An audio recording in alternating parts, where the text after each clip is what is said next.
Hello. Hello there. Hello, Governor. Hello. Welcome. Welcome back. Welcome back to the Parent Cafe podcast. We are practicing accents today, so that is what the episode will be about. And You'll see how bad we are. wow, that actually might be kind of fun. I am terrible at accents. Same. I just do like the same one for everything. Yeah, Just one accent and that's it. You start to think like, okay, I'm doing like a good British accent, and then it turns into Australian. Yeah. Or vice versa. Yes. And then like a bit of Scottish sneaks in there, and you're like, what am I You're doing? like, where is that? Yeah. Yeah. What country am A I? little southern accent there. Oh, yeah. My southern sometimes turns into British, like English. So just everything just goes back to British accents in the long run. That's all we know. Yeah. That's it. Yeah. We tried. So today we're going to be talking about parenting styles again. So we're finishing up parenting styles. We wanted to dive a little deeper into the 4 parenting styles and kind of just like chat about our experiences, stories we might have. I think it's hilarious because like obviously you're not just like one parenting style. You can be like lean towards like you kind of ebb and flow a lot of the time. I know for sure you probably have like one that's dominant. Yes. But for the most part, there's going to be moments where you're like dipping into permissive and maybe a little neglectful. Well, hopefully not. Maybe in the moment it is. Yeah, in the moment it might be. And I think too, you can it can change from child to child, especially if there's like huge age gaps. True. It might change over the years, like just to get easier, or like I know some people have went to like started at like authoritarian and like they've gone down to just permissive with the last ones, just because it's like you're like, whatever, that's too many. Yeah. Do what you want. Yeah. But anyway. Or they start raising themselves. Yes. This sort of reminds me of like how you deal with conflict in relationships too. Yeah. Like, you know, like you want to say that you like great communication. We talk about things, we talk things through. Like everybody wants to say that. But how many times do you find yourself like ignoring your partner because it's like, okay, I've had enough already. Like, yeah, shut up. Like, you know, like everybody gets there. So I just think it's funny. Like, yeah. Or, you know, you're thinking like, oh yeah, we have a great relationship. And, you know, whenever we have a problem, we like look at both sides. And then there's like one sit down and like, no, I'm not. Chart it out. I'm wrong. Yeah. But I have that too. So I think like it all kind of flows together. Yeah. Like parenting styles bleed into your relationship. It bleeds into like leadership styles. Totally.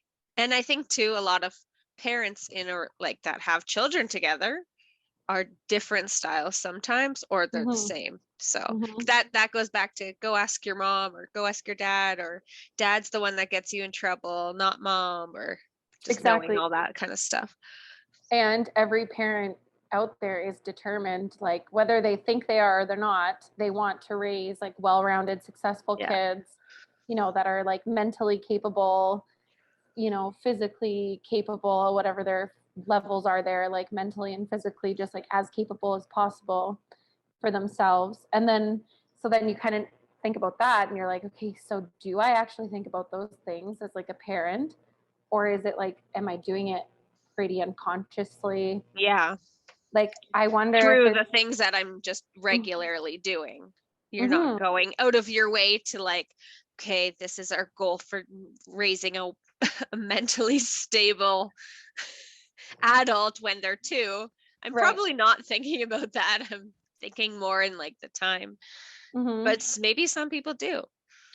They might. Well, there's a lot of studies out there too that show how like early childhood and how you bring up like a very, very small child and baby, like forms into their adult life too. Yeah. So, but that's not to say that things can't really be, not necessarily reversed, but like adjusted when there's a possibility to adjust them. Yes. So I know I hate talking about it, but like with COVID and having the lockdowns, people are worried about children's social skills. And Yes. sure, there's like a really good moment in their lives where that's like, you have this optimal time to do it. But I also think like children, it can be a little flexible. So it's like, you know, maybe they didn't get that opportunity to see 100 faces in their first year, but give them the opportunity now if it presents itself.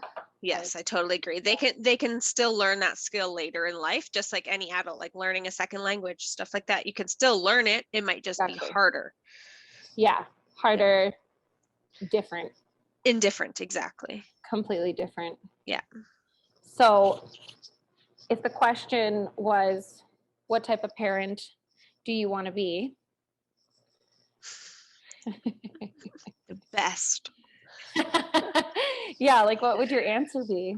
I think like my goal would be like the authoritative, which is like, or active. Mm-hmm. And I think that's where I fell last time too, was more dominant in that category. Mm-hmm. But I think I can also like fall into permissive sometimes, For sure. authoritarian sometimes, but I think that's my dominant. Is in the middle of those. Yeah. Yeah. When I hear that question, the only word that like comes to mind for me is good. Just like, good. what kind of parent do you want to be? A good one. I want to be a I just want to be a decent human being. Yeah.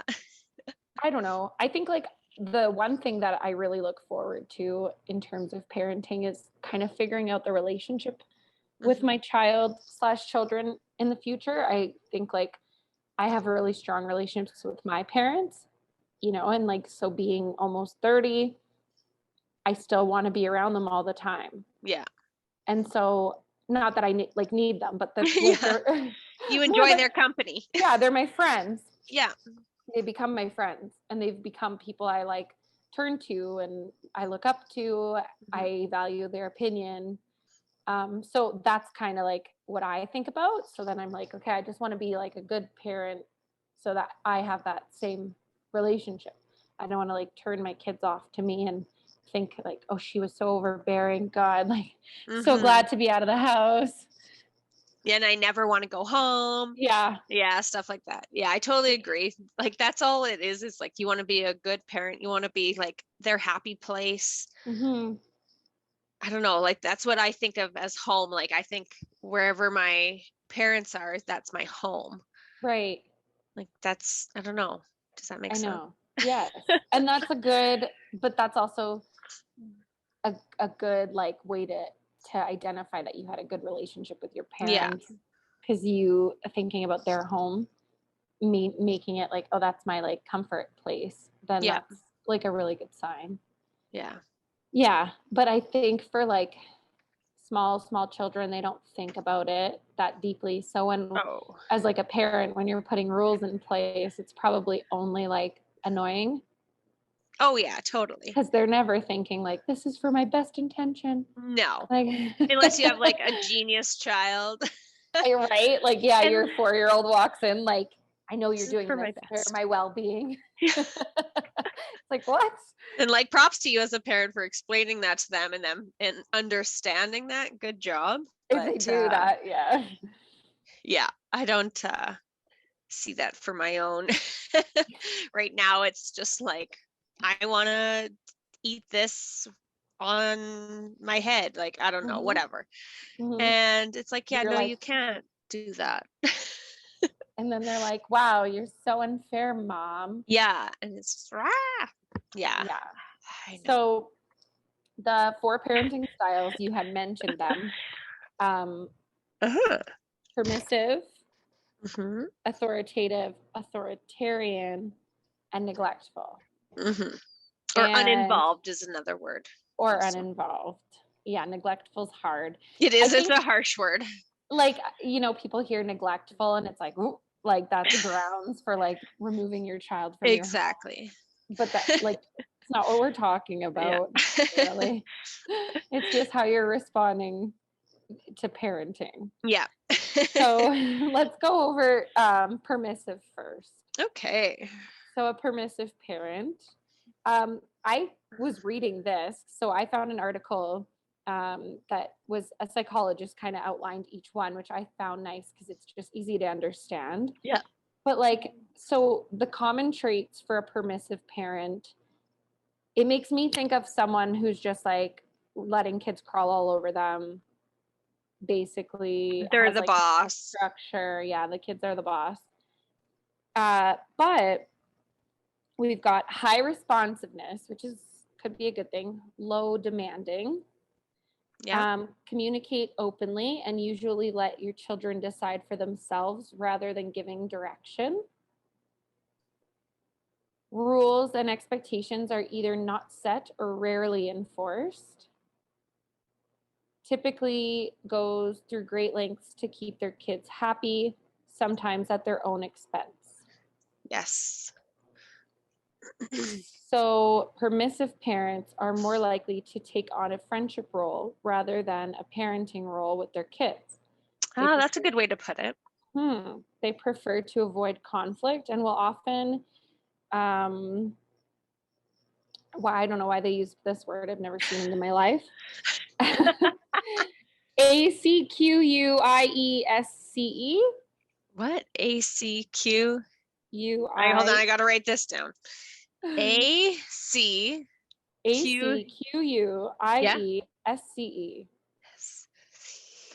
The word of the day. The word of the day. If you can guess this, we'll give you 10 The word of the day. I'm gonna Google it because I'm what does this word mean and how do you say it?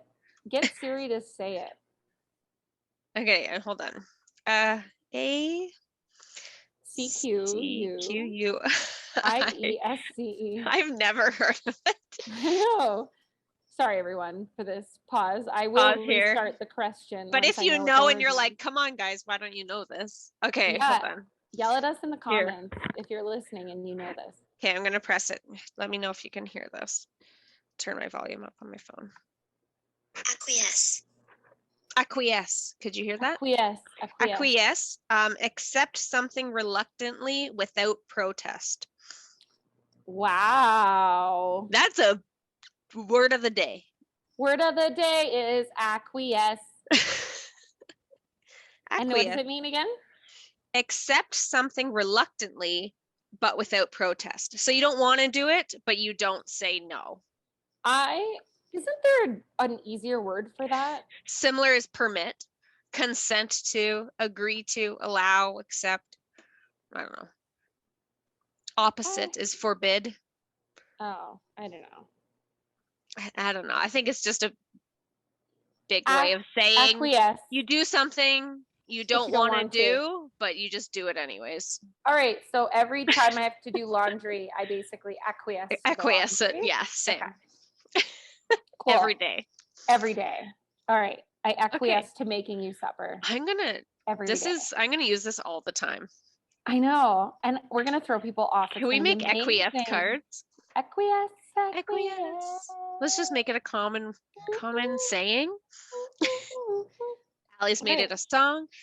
Okay. They prefer to avoid conflict and will often acquiesce to their children's pleas at the first sign of distress. They just give in. At distress, yes. Yes.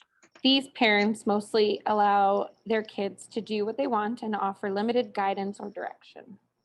Okay. This is very like kid-centered to me. Yes. Like, it doesn't sound terrible, especially, I don't know, like this seems like a good way if you've got like very well-behaved kids, or like, you know, maybe they're a little older and they make good choices and you're kind of like letting them get into like adulting. Yeah. And they're already kind of making good choices and stuff. I think it's like making them make their own choices and like allowing them to make their own mistakes. a lot of the time, but you're also not teaching them those boundaries because you're just giving in to them all the time. Yeah, you're just acquiescing. You're just acquiescing all the time. Hard all the time.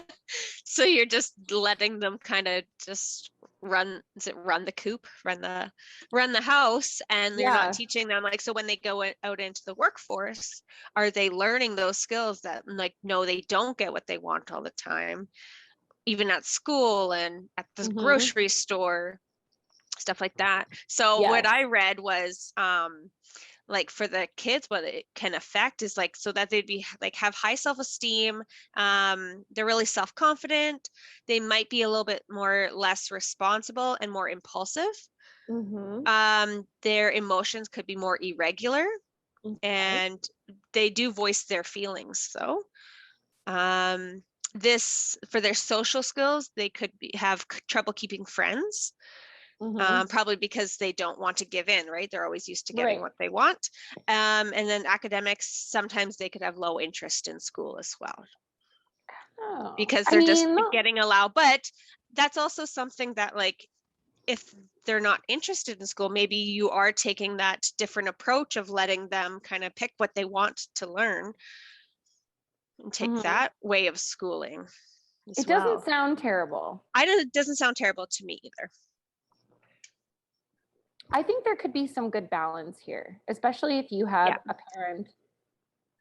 If parents got along, with this, and it's like good cop, bad cop. It's kind of what I'm getting vibes. Yes. So this would be good cop. Good cop would be the permissive, and then the bad cop would probably be authoritarian. Yeah, or even authoritative at that point, because they are setting more boundaries, depending on that level. Would be like the harsher really side. High. Yeah. I feel like that gives me, like, my parents were more like, one was more permissive and one was more authoritarian, but they were both authoritative, just kind of like more on those. And then on their, okay, so like they're both authoritative, but their secondaries were the opposite almost. Yeah. Yeah. So like I think that happens in a lot. Yeah. My mom would rather just be like, you know what, you're make your choice. I don't want to fight about it. Yeah. And then my dad was like, you're going to walk into my spear if you do that. So I think my parents were kind of the same too. Yeah. So then the next one on here, let's do authoritarian then. Let's go to the opposite of that. Okay. What do you got? What y'all got? Hopefully I don't use any big words here. Are they acquiesce as well? Acquiesce? The authoritarian parent has high demandingness and low responsiveness, enforces strict rules with little consideration of the child's feelings or social, emotional, behavioral needs, often says, because I said so, when their kid questions the rules or the reasons behind a rule or a consequence. And the communication is mostly one way from parent to child. So this rigid parenting style uses stern discipline, often justified as tough love. In attempt to be in full control, authoritarian parents often talk to their children without wanting input or feedback. Kind of love that. Yeah, so I think this is like very similar to that good cop, bad cop, I would say. I would also call this like more like old school style parenting. For sure, like children are meant to be seen and not heard. Yeah. Type of approach. Yeah. In some instances, I don't disagree with that. I think like there's a time and place. Yeah. For children and like their opinions. Like, I think I'd be open. Like, okay, if we're having a conversation and it's like a family discussion, then sure. But if there's like something going on that the child has no business even making a decision or having an opinion on, in my opinion. Yeah. Then like you're in line at the bank and they're like, no, mom, you shouldn't take your money out of that account. And you're like, yes, I should. Don't worry about it. Is that what you think? No, I mean, yeah, but like, I was more thinking like we're in line at the bank and my kid's like, Mom, we need to leave. I want to leave. And I'd be like, Yeah, that also. We're doing what I need to do right now. Like, I don't know why a child would say like, don't take your money out of account. They probably have no idea what you're doing at the bank. That's just what popped into my head. Really good with money though. They could be. They're geniuses. They've had a piggy bank since they might need to take my money over. But yeah, I think like I see that like the tough love side of authoritarian is something that I'm used to. Like I've definitely experienced tough love. I know lots of people referring to their parents as like, oh yeah, I definitely grew up with like tough love, or my parents' go-to is like tough love.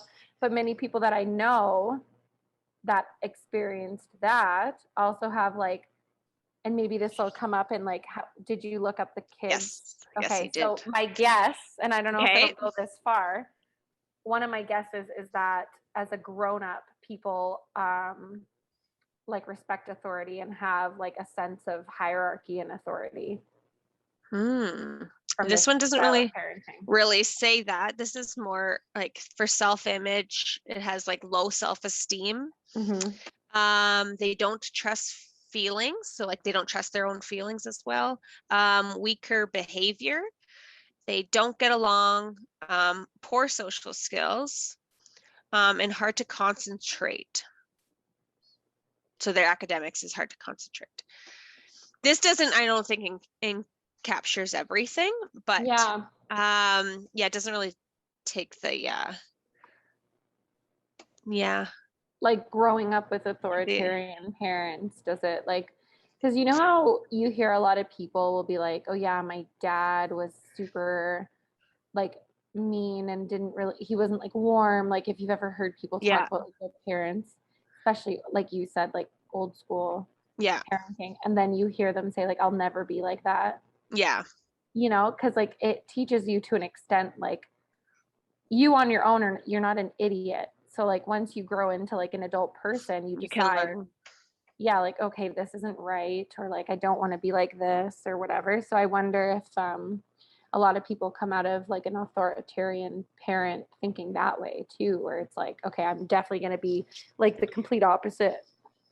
And maybe that's when they become permissive as parents as well. Potentially. Or a good mix of both. Yeah, which would be ideal. Right. Yeah, I think that's a tough one, because I think a lot of people in this generation or the last generation, like our parents, were probably more authoritarian raised, just because of like the age of, and that was probably more the style.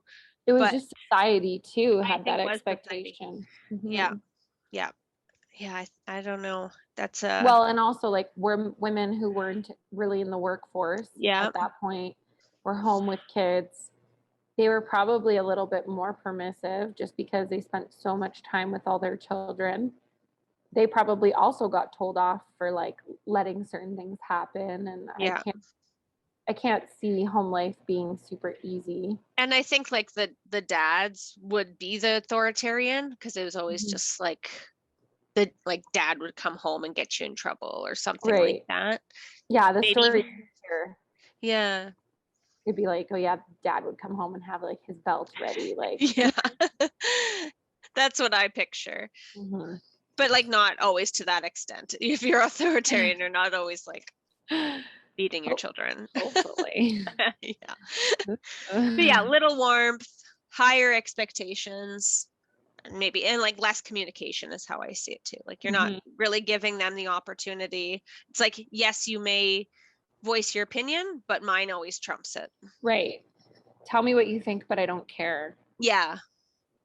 In the end, it's still going to be what I say. So, and I see like even myself, like in all categories, like it depends on the situation too. Like we talked about, like I can be super permissive in some things, and then I'm like, sometimes I regret it, or sometimes super authoritarian, and then sometimes I regret that. Like it just kind of just depends on what it is, and you're like, okay, that wasn't the right thing the time, but next time I will do it differently. So like you're still learning all the time of what kind of works in each situation, and how you want to respond. It's not like, it doesn't just come out perfectly every time. Right. And I think too, like, if you have a situation where you think like, okay, it's not worth it. This is a moment where like being Yes. permissive, it's happening subconsciously anyway. It's not like you're sitting there with your graph making notes like every time you decide to use a parenting style. Yes. But like, I think situationally, if you're like standing in the kitchen and your kid's being a rash and all they want is an Oreo and you're like, hey, seriously, You're like making dinner. not worth it. Here's an Oreo. Yeah. Go sit down. Dinner's coming up. Like, yeah. Is it worth the fight? And then at that point, if the Oreo spoiled their dinner and they sit at the table and it's like, I don't want to eat because I want more Oreos. And then it'd be like, listen, bud, you're going to sit there until you eat, or I'm going to take it away and you'll eat tomorrow and you're going to be really hungry. So in that whole situation, you're like up and down through all of it. And then that's exactly it. Like, even like one situation doesn't always have like one, because you're like, oh shit, I gave that cookie. But in that moment, like, you need to survive sometimes too. Well, it's survival. And no one ever, like, that's not the wrong move necessarily. No. Like, it's did that child learn like, I had a cookie, now I don't get dinner because I missed it out. Spoiled my dinner because I didn't want to eat it, so I missed and I don't dinner. Get it later. Yeah, and mom's not making me chicken nuggies in 3 hours, so I guess I'm going to bed hungry. Yep. Shouldn't have ate that Oreo. Yeah, you know. But mom needed you off her back.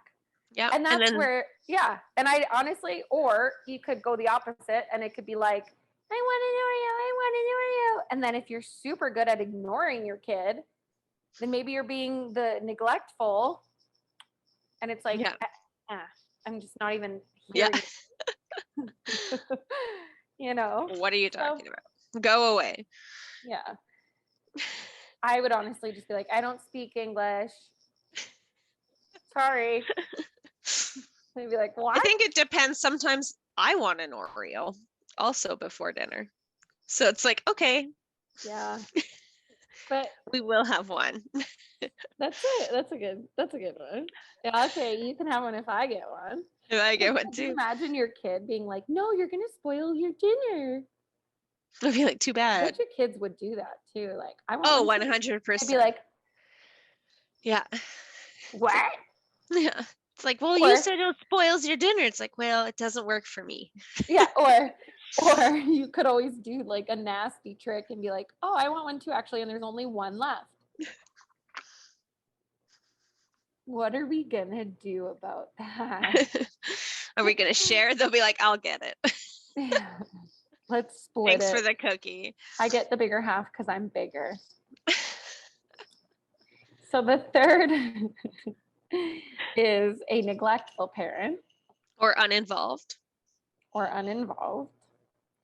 And again, like the others, it's on the opposite side. So low responsiveness, low demandingness, let their kids mostly fend for themselves, perhaps because they are indifferent to their needs or are uninvolved / overwhelmed with other things, offer little nurturance, guidance and attention, often struggle with their own self-esteem issues and have a hard time forming closer relationships with their children. So it's also called uninvolved parenting. And this style is exemplified by an overall sense of indifference. So it's just an I don't care attitude. Neglectful parents or uninvolved parents have limited engagement with their children and rarely implement rules. They can also be seen as being cold or uncaring, but not always intentionally, as they are often struggling with their own issues. Mm-hmm. That one's a big one, I think. Heavy. Because, and I like that you said, like, they're usually struggling with their own issues. So maybe they're not intentionally wanting to be this way, but they they have so much that they can't even focus on a child right now. They can't help it. They can't help it. So it's like, go do whatever you want. Go eat whatever you want. I don't care. They have other priorities. Yeah, like maybe they're just working to like make like a life, like even like to survive, that's their priority and they have to. Also like postpartum depression, that could be a factor as well. Depression. Yeah, and I guess too for postpartum, if you've just had, say, your second baby and you're experiencing some postpartum, and your first is at home still, like say toddler, 3-year-old, let's say, they're bugging you, that I could see that happening quite often. Oh yeah. Actually. Yeah, just go do whatever you want. I think, and you might be doing that to the one child, but you're using a different style with the baby or something. Like, just depends, or maybe both, depends on what you're going through. I think sometimes the way people kind of revert to like that neglectful, uninvolved, it's like a survival mode too. Yeah. So that one, I feel like, yeah, there's a lot of like psychological issues that could kind of be associated with having that parenting style. I don't necessarily feel like that's one that a person would be like, you know what, my mom is very neglectful, that's what I want. Like, yeah, I don't think you're ever going to choose that consciously. It'll, if it ever happens or like kind of pops into your day, it's probably very subconscious, like you just don't have the capacity to deal. Yeah. And it's okay to have those days where you are like, okay, just go put on a movie. Like, if you need to do that, but if you're doing it consistently, then maybe you need some help. Yeah. And like be starting to reach out to people if you're like noticing that about yourself. But again, I don't think people notice. They don't. They don't. Like, I feel like this is like outside looking in will notice maybe. Yeah. Because it just becomes habit, especially if they've been raised that way as well. It's like, well, this is how I was raised, and it was, that's normal to them, right? So if they're repeating that, they don't know that that might be having an effect on their child. So what kind of children come out of this? So that could be low self-esteem, little confidence. They could hate themselves and others, their emotions, they hide their feelings. Irregular feelings and avoid their feelings altogether.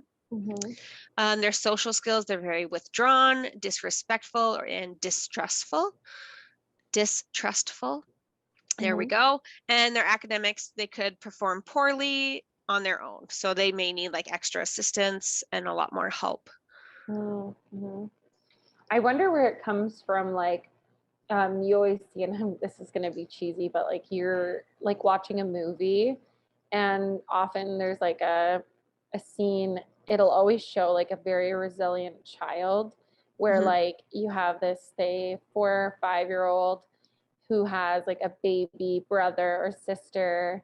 They're taking care of them, obviously neglected, making their own food for them and the baby, toting the baby around, dressing the baby. And they're coming out of that situation pretty like through the flames, like resilient, and like, okay, I'm good, and like I'm gonna grow up to be this independent person. So like part of me wonders how much of neglectful parenting would like breed a child like that, or is that just picture perfect, like not possible? I definitely think it's possible, because I have seen children that like they have taken care of their younger siblings, and I think that's just like, I don't know, a natural like nurturing, like they must part of have humanity. Okay. Yeah, and it's a survival, so that, because like everyone has like their basic survivals that they're doing, and I think older siblings just take care and maybe see that they need those skills, or is it skills? Yeah. Like basic needs. They need their basic needs. Yeah. They're feeling forced into the role.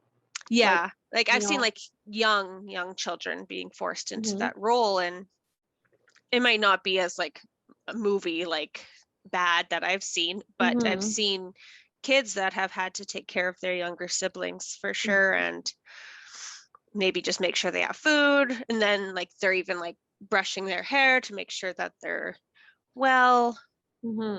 I don't know, it's just sad in general, but I think, I don't know what it is in them. I don't know if it's just like a natural thing that comes through, I like don't a know, basic because instinct. then you hear, what were those stories where like parents just getting grim? We took a turn. We took a turn here, but like, you know, those stories of like parents who have gone down like very severe neglect, where they have like 7, 8, 9, 10 children in a house. They don't let them out at all. They're like chained in there. And those kids don't know like the wrong, because they don't go outside. So then they're like, they don't have examples. They're just inside, like locked in. And then once something happens that these children become free, or they're out of the house or somehow get out, they're very like naive to what's going on, because it's like they don't know that that's neglect necessarily. It's just kind of like you've got a 10-year-old who's got the mindset of a 4-year-old because they never had the opportunity to mature at all. And they're coming into the world being like, we just weren't allowed outside. But there's no thought of like, this is wrong, and I should have been taking care of my younger siblings and trying to get them out of the house. Maybe it's like an environmental thing, like because like some of these kids, like you said, they're not going out, like they're maybe stuck in their house all the time. So they're not getting to go to school or childcare or to the store and seeing all these other examples. So it's like environmentally, what's the word? Like just it depends on their environment. And like so, what they're exposed to, right?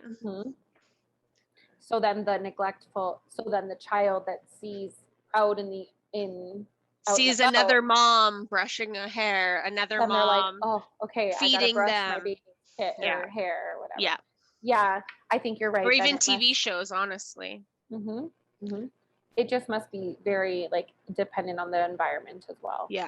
Environment is definitely huge for people, like kids' impacts on their life, for sure. Like I'm sure everybody knows that, but but in this situation, I guess, like, to kind of have a child come out resilient or a child come out stunted, like, will depend on environment and what they see. Definitely one of the factors, for sure. So that's always been interesting to me. But I wonder who could tell us more about this. We could do a group watch of a Netflix documentary. Ooh, sounds fun. But you know, like, you see, because that's the thing is, like, I like I said, it a movie, and you're like, well, did they look into that? And that was like a thing that they said about neglected children are able to be like mini adults instantly, or is that like a factor of their environment, that they have seen someone be an adult, so they're like, okay, I know I need to do this, and I can. I'm just 5. Exactly. Which is I'd love to learn more about this. And then that also brings up like children that grow up very, very early. You know, if you're 5, 6, 7, and you're already kind of taking care of a parent or like a child, and maybe or a parent or something. Can be parent. You're already forced to grow up. So that probably has its own impacts too. So neglectful or uninvolved parenting is that could get pretty heavy and deep. That did get deep. So then the final one got authoritative, which is right in between kind of everything. You pull a little bit from each side to kind of bring like a happy medium, I guess is the best way to describe it. So you've got high responsiveness and high demandingness. So you're doing both. You set clear rules and expectations while practicing flexibility and understanding. Communicate frequently, listen and take into consideration children's thoughts, feelings, and opinions, and allow for natural consequences to occur. So a kid fails a quiz because they didn't study, but you use the opportunities to help them learn and reflect from those situations. So an authoritative parent is nurturing, supportive, often in tune with their children's needs. They guide their children through open and honest discussion to teach value and reasoning. Kids who have authoritative parents tend to be self-disciplined and can think for themselves. That's what that says. Nice. Yes. What was our word of the day again? Acquiesce. Should I play it again? I forget. Acquiesce. Hold on. Acquiesce. Okay. Acquiesce. Perfect. So you might do that sometimes in that role. You may. You might be acquiesce. Mm-hmm.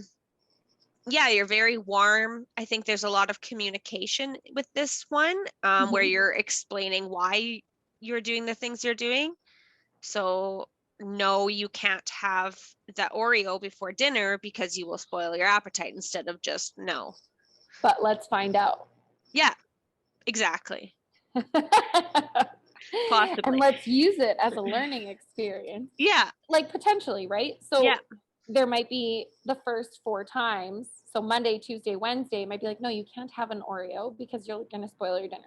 By Thursday, you're going to be like, man, this kid really needs this Oreo before dinner. So let's try it. Yeah. If on Thursday it spoils their dinner, then Friday is going to be a learning opportunity. Yeah. That's pretty much good. Yeah, everything is kind of like a learning opportunity, right? Like you're just taking that chance. It's like, okay, well, you're going to learn a lesson from this. It's either going to be good or bad. Do you ever think that, like, you know how you start to see in your child early on, like you see in Abby maybe, okay, she's very independent. Oh, yes. Like, right? So you say, okay, my kid's super independent. So the best way for them probably to learn is going to be through their mistakes, because they're going to want to try it. And me saying no because you'll hurt yourself isn't necessarily going to work, because her mindset You're going to do like, it anyways. Yeah, like, you know, I want to try. Like, why? Yeah. What do you mean I'm going to get hurt? I haven't yet. Or, you know, like just that deeper thinking. So I like this style because it kind of it makes it acceptable to say, like, yeah, okay, if you want to like jump off that little rock cliff, go ahead. But I have Band-Aids on standby, because I am telling you, you're going to get hurt. Yeah. I always like you could get hurt, so you can try it, but there's that chance. So it's up to you if you want to do it or not, but you could get hurt. Because you might not. Honestly, they might not get hurt doing it. If you don't get hurt, then you're probably going to do it again and again and again until you do get hurt, and then we'll go from there. Then we'll have Band-Aids. Yeah. It's hard to say, but I think like your kid, and you see their personality, like especially for Abby, so you're like kind of navigating the way that you're parenting around that too, because you're like, she's not going to receive this if I just say no. Yeah. Because I said so. Because, no. My child would be like, I don't care. Because I said so. Yeah, that's like literally what she would say back to me. Well, I said so. So I have to explain to her why I'm doing the things, and sometimes she gets it and sometimes she really doesn't. Right. And sometimes like I have to do things differently, because I'm like, I want to cook dinner by myself because it's way faster. I'd much rather do it. But she wants to help. Even though she's just standing there in the way, that's what she wants to do. And like, okay, I'll take this opportunity to learn, like, okay, like what can we do together? So it's like for me, and I'm learning too, because she is so independent and she wants to do everything herself. Or I'm like, okay, like let's make this salad, and she's like making it, and I'm like, oh, don't do it that way. It's hard to not get in there. Yeah. Yes. Yeah. But then I think similar. So someone else with like a child maybe that's not so independent, and like maybe their kid's a little bit more like questioning everything they're doing, like a little more like soft that way. Yeah. And it's like, okay, maybe that child will receive the conversation better than like the go ahead and try it. Yeah. Like, right. Or sometimes they do need that little push as well, but know their boundaries and respect their boundaries. If they're saying, no, I do not want to do that, and it's a fight every time to get them to do that, is it worth that fight? Because you're just not listening to their boundaries. Because kids do have boundaries, and they have a right to have boundaries. They're a human being as well. If they really do not like chicken nuggets and you're forcing them to eat chicken nuggets, who's winning in that situation? No one, really, because you're fighting. They're not enjoying it. It's like, it's don't probably have to. really great that they don't want to eat chicken nuggets. I peel Abby's chicken nuggets for her because she just wants the chicken. Yeah, but that's perfect because it's like then I just give her chicken. Yeah, I just give her I'll just get rotisserie chicken. Yeah, that's exactly what I do. But I tried because I'm like, what kid doesn't like chicken nuggets? Yeah, mine. So that's so great. What a weird thing though, right? No, like, okay, I'll tell you why. I totally enjoy it because honestly, I don't really even like chicken nuggets. Yeah, but you wouldn't say she's picky. No. Oh God, she's not picky at all. So, because I was just watching, funnily enough, I turned on, like, you remember Super Nanny? Yeah. So there was like the best of like Super Nanny. There was a couple clips, and one of them was like a daughter who was like maybe 5, and she only wanted to eat chicken nuggets. And their mom, like, because there were 3 kids there, like 2 boys, all kind of under 7-ish, I want to say. And mom would just give in and make chicken nuggets. She was very permissive, and it didn't matter like what time of day, what was actually for dinner. Chicken nuggets were on the menu because the kids wanted that. Oh, gotcha. So Super Nanny came to like clean that up. It was actually really funny because she just had regular chicken on their plate, and the mom was like, came up, and the daughter didn't want to eat it. And then she's like, it's gross. And her mom's like, I know, like reinforcing and like agreeing with the child. So Super Nanny like tossed a chicken nugget across the room and was like, how dare you like undermine what's happening here? Like, you can't be doing that. But it was funny because then Super Nanny got so stressed, and she's like, what's inside the chicken nugget? And the mom's like, chicken. And then Super Nanny's like, what's on her plate? And she's like, chicken. And Super Nanny just like, ah! There's no difference. Yeah. It's breaded. Like, so I just feel like that too is like a good example of like permissive, because then they're just like, I don't want to deal with supper. Yeah. And I don't care if they're picky and all they want to eat is a chicken nugget every night. But like, kind of a balanced diet is that. Yeah. And honestly though, but like if you don't care, then whatever, if you're making chicken nuggets, but you should be providing them. Yeah. But if that's up to you and you're not fazed by it, good for you. Yeah. But if you're fighting with them every single night, like you gotta switch it up. You gotta like either like take an authoritarian side of it. Yeah. And be like, no, we're not having it. A little bit. Exactly. Yeah. I just found it so funny because she just threw a whole nugget across the room. And it's like the kids are just watching her toss chicken. The families on that show are totally like one side, like for sure, like permissive or like authoritarian, like for sure. Neglectful, for sure authoritarian, for sure. Like they're all just on that one heavy side. And they have to like find ones that are like opposite. And it's weird too, because I always find dad is super unengaged. Yeah. Like it's always just like, no, mom deals with dinner. Yeah. So it's like. So that's mom's fight all the time. It's mom's fight. It's not mine. I'm out. It's not my fight. He's on the couch. You're like, help me. Chicken nugget munchers are just as much mine and yours. Like, today they're yours. Probably your fault. You know that too well. Yeah. But yeah. So I don't know. I think like obviously every person wants to be in the middle, but I think like you said earlier, there's that ebb and flow in between. So yeah. And it's just up to your comfort level and what works for your family and for your child. What works for one child may not work for the other. Exactly. You have to sometimes be acquiesce. I gotta write that explanation down. I know. I'm gonna end up saying like a quiche. A quiche. Someone's just gonna be like, "What are you trying to say?" It's a quiche. I know. It's a quiche. It's pronounced a quiche. It's like I already forget what it meant, so I'm just like, "What is it again?" You're just like, accept something reluctantly, but without protest. Okay. It's literally the example is funny because it says Sarah acquiesced in his decision. acquiesced. It's funny because they used my name in the Acquiesced. acquiesced. It's not acquiesced. Why am I saying acquiesced? Because I just did.